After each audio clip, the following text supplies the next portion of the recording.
1 in 3 Magic players all suffer from mana flood, drawing too many lands and too much mana for the amount of action they have playable. What do people do with this mana? Nothing. They can't do anything. Their opponent runs them through with whatever they're playing while they just sit there and perish.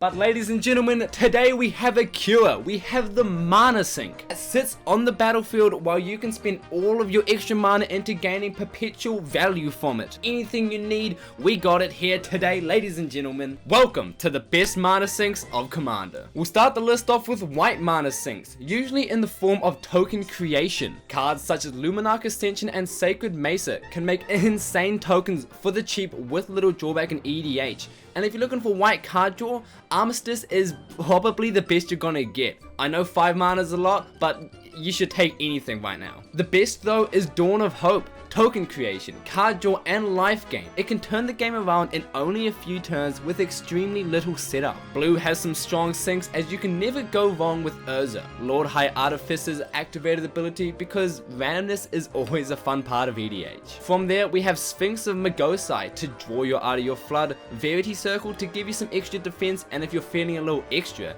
Triskar Decaphile is a 1-card win con. Green easily has the best mana sinks of the game. Helix Pinnacle begins its clock from turn 1. Ant Queen and Biogenic Ooze can flood the board with ever-going creatures, and Leyline of Abundance gives you even more mana to pump your entire team. Duskwatch Recruiter's human side lets you churn through the library to find the best creatures to keep you going. And finally, Nylea, God of the Hunt, to push through that little bit of extra damage while having a massive indestructible creature. Now, red sinks are usually in the form of damage or fire breathing, an activated ability where you usually pay a red to pump the creature +1/+0. Although, Obsidian Fireheart is a unique one, placing an upkeep damage on lands without them. Since lands are so difficult to deal with, the damage can really stack up. Perforos, God of the Forge, can be an insane creature pumper, and Pyrohemia can either be a finisher or a controlled creature killer.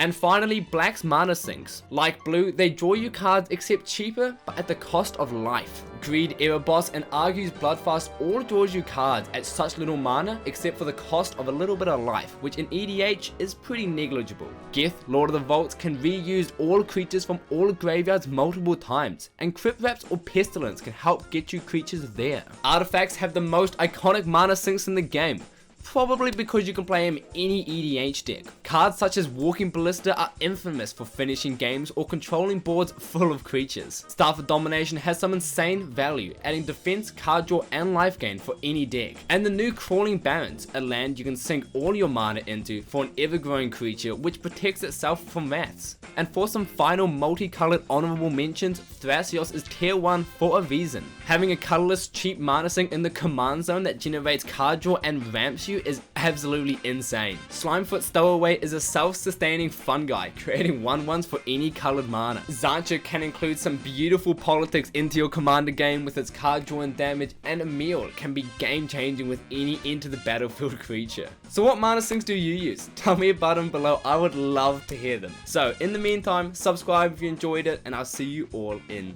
the next.